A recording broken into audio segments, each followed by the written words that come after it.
Welcome to living and winning. நம்மளோட மேனிஃபெஸ்டேஷனை நம்ம அட்ராக்ட் பண்ணணும் தான் ஆரம்பிக்கிறோம். ஆனால் நிறைய ஃபெயிலியரை சந்திக்கிறோம். அது சம்மந்தமாக இன்னைக்கு டீட்டெயிலாக பேசியிருக்கிறோம். நம்ம வந்து பொதுவாக இந்த மெத்தட் பண்ணுங்க, இத்தனை முறை எழுதுங்க, இந்த மாதிரி மனசை வச்சுக்கோங்க அப்படின்னு சொல்லும் போது அவங்க சரியாக பண்ணுறாங்களா? பண்ணுறதில்ல. அவங்களுக்கு என்னன்னே தெரியாமல் அதில் வந்து நிறைய ஃபெயிலியரை பார்க்குறாங்க. சக்ஸஸே ஆகிறதில்ல. அவங்க என்ன தப்பு பண்ணுறாங்க அப்படிங்கிறத சரி பண்ணிட்டோம், அது என்ன அப்படின்னு பார்த்து சரி பண்ணிட்டோம் அப்படின்னா அவங்க எந்த ஒரு விஷயத்த இருந்தாலும் சக்ஸஸ் பண்ணிடுவாங்க. பணம் இருக்கிறதா இருந்தாலும் சரி, ஒரு வேலை இருக்கிறதா இருந்தாலும் சரி, ஒரு ரிலேஷன்ஷிப் இருக்கிறதா இருந்தாலும் சரி, எதுவாக இருந்தாலும் அவங்க அதில் வெற்றியை பார்த்துருவாங்க.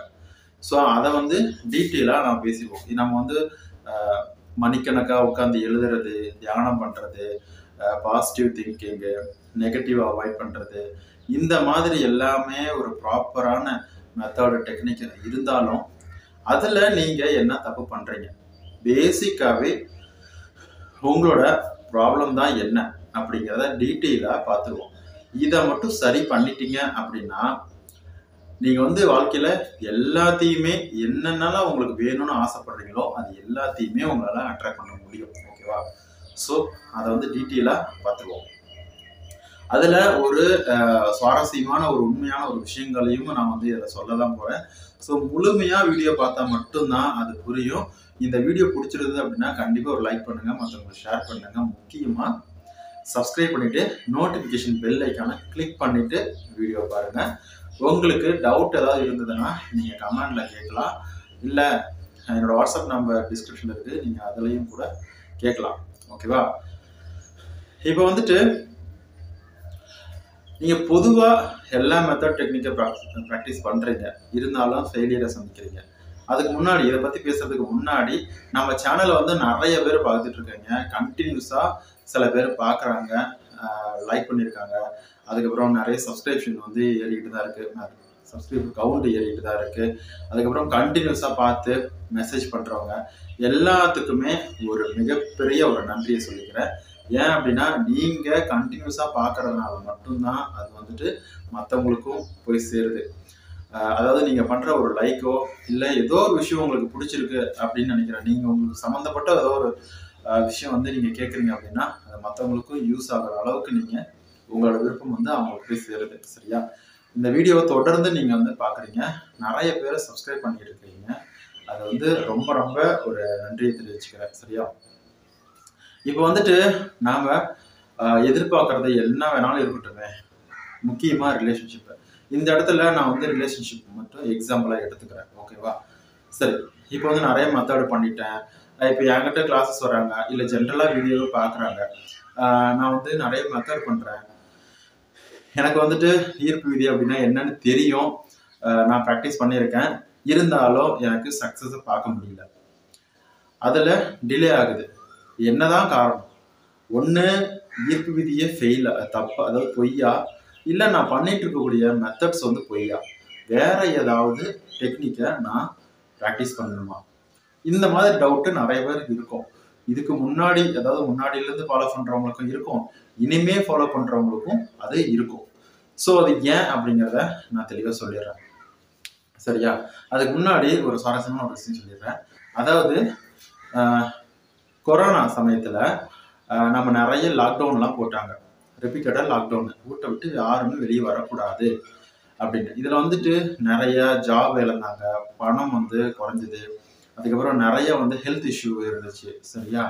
ஸோ இதில் ரொம்ப முக்கியமாக வெளியிலேயே சொல்ல முடியாத ஒரு விஷயங்கள் அப்படின்னா இந்த ரிலேஷன்ஷிப் ப்ராப்ளம் தான். நிறைய பேர் சொந்த பந்தத்தை கூட பேச முடியல, சண்டை போட்டு ஒரு ஒன்று சேரணும் அப்படிங்கும்போது சமாதானப்படுத்த முடியல. முக்கியமாக லவ் பண்ணி பிரிஞ்சவங்க, இல்லை லவ் அக்செப்ட் பண்ணலை, நான் வந்து மேரேஜுக்கு டைம் ஆகிட்டே இருக்குது, பையன் வீட்டில் பேசணும், பொண்ணு வீட்டில் சம்மதிக்க வைக்கணும், இந்த மாதிரி ஒவ்வொரு விஷயமும் இருந்துகிட்டு இருக்கும் போது கொரோனா சுச்சுவேஷனில் என்ன நடந்துச்சு? இந்த மாதிரி நிறைய பிரச்சனைகள் போயிட்டு இருந்துச்சு. அதில் ஒருத்தர் பார்க்க முடியாமல், பேச முடியாமல், இந்த மாதிரி நிறைய ப்ராப்ளம்ஸு போயிட்டு இருந்துச்சு. ஓகேவா? அப்போது நிறைய பேர் இந்த லா ஆஃப் அட்ராக்ஷன் அப்படிங்கிற ஒரு விஷயத்துக்குள்ள நிறைய பேர் வந்தாங்க. நிறைய பேர் இந்த வீடியோ மூலமாவோ இல்லை பர்சனலாக நம்மக்கிட்ட டிஸ்கஸ் பண்ணியோ நிறைய பேர் வந்து டிஸ்கஸ் பண்ணாங்க. என்ன காரணம் அப்படின்னு நீங்கள் பார்த்தீங்கன்னா, அவங்களால நேரடியாக போய் பேச முடியல. ஒரு சண்டை போட்டோ இல்லை புதுசாக ஒரு லவ்வை வந்து அக்செப்ட் பண்ண வைக்கிறதுக்கோ இல்லை ஏற்கனவே பிரிஞ்சு போன பிரேக்கப் ஆனதை வந்துட்டு சரி பண்ணுறதுக்கோ அவங்களால நேரில் போய் பண்ண முடியல. அப்போது இருந்த ஒரே ஒரு ஆப்ஷன் என்ன அப்படின்னா இந்த லா ஆஃப் அட்ராக்ஷன்.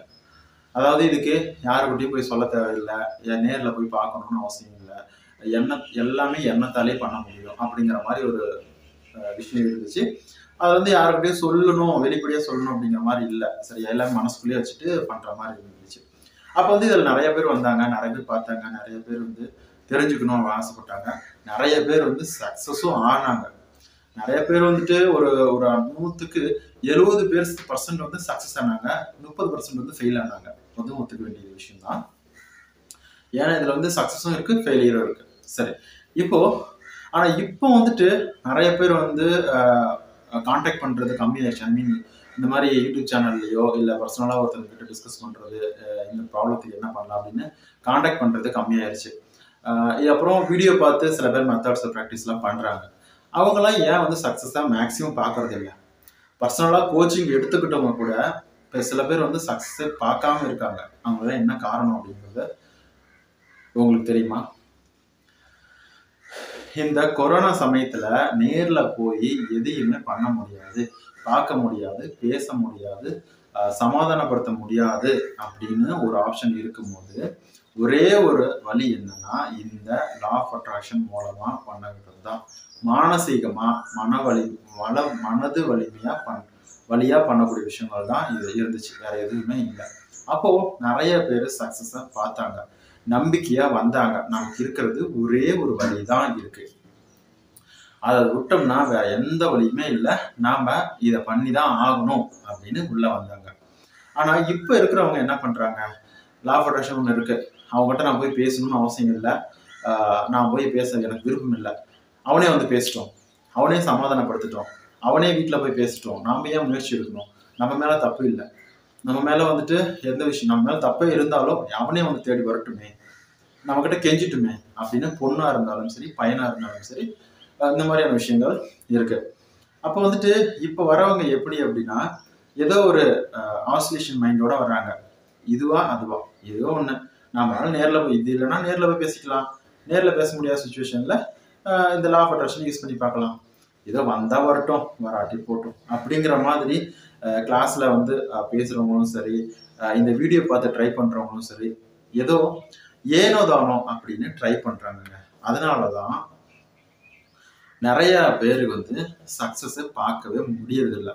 சிம்பிளா சொல்ல போனா கோவிட் சுச்சுவேஷன்ல அவங்கள லவ்வையோ ரிலேஷன்ஷிப்பை சக்சஸ் பண்றதுக்கு ஒரே ஒரு வழி என்ன அப்படின்னா இந்த லா ஆஃப் அட்ராக்ஷன் வழியை மட்டும்தான் இருந்துச்சு.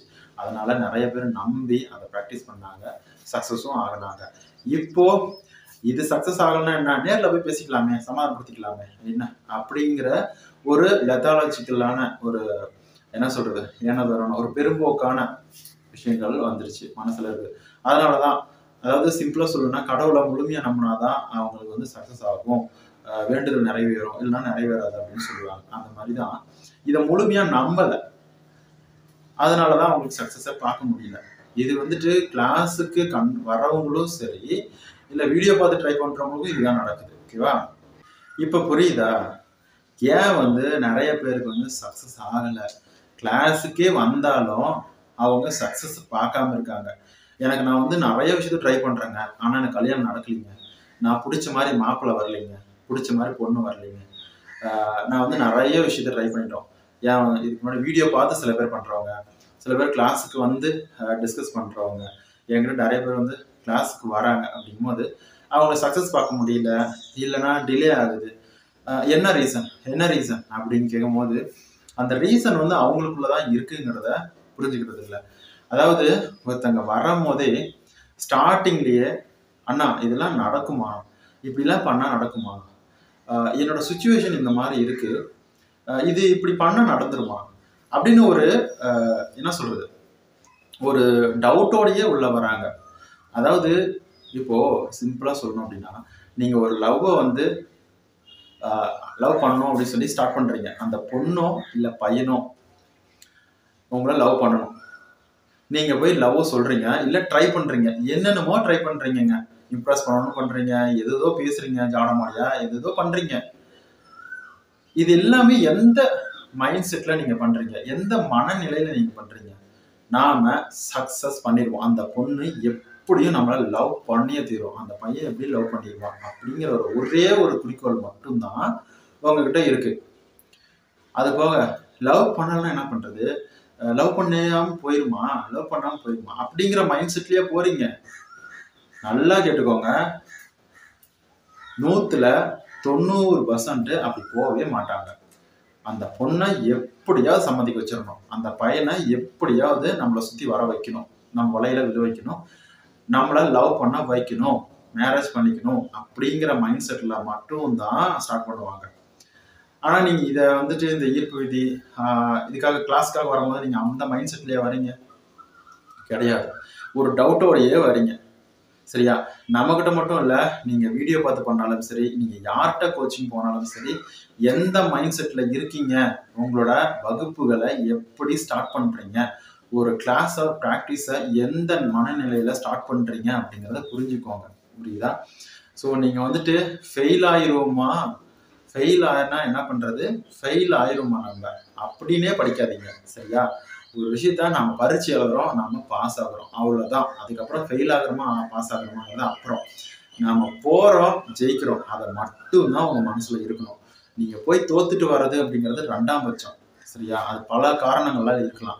சூழ்நிலை, அதாவது நமக்கு இதுதான் அப்படின்னு நியமிக்கப்பட்டது, இதெல்லாம் வந்து கடவுளோட விஷயம். சரியா? கடவுள் அதாவது உன்னோட தலையெழுத்து இப்படிதான் அப்படின்னு இருக்கும்போது கூட நீ அதிகப்படியான முயற்சியும் அதுக்கான பயிற்சியும் பண்ணும்போது கடவுளே அந்த தலையெழுத்தை மாற்றக்கூடிய சூழ்நிலை வரும், மாற்றி எழுதுவாங்க. ஆனா அந்த மாற்றி எழுதுறதுக்கான தகுதியை நீங்க வந்து வச்சிருக்கணும். சரியா? அதுதான் ரொம்ப ரொம்ப முக்கியம்.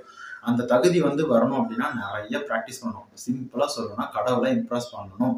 ஓகேடா, இவன் வந்துட்டு இதுக்கு தகுதியானவன், இவனை வந்து காலத்துல இந்த ஒரு விஷயத்த பண்ணா, இந்த பாவத்துல பண்ணா, இன்னைக்கு அதை அனுபவிக்கிறான். ஆனா இதை மாத்தணும்னு சொல்லி நிறைய விஷயங்களை ப்ராக்டிஸ் பண்றான், ட்ரை பண்றான், அதனால நம்ம மாத்தி எழுதிடுவோம் அப்படின்னு எழுதுவாங்க.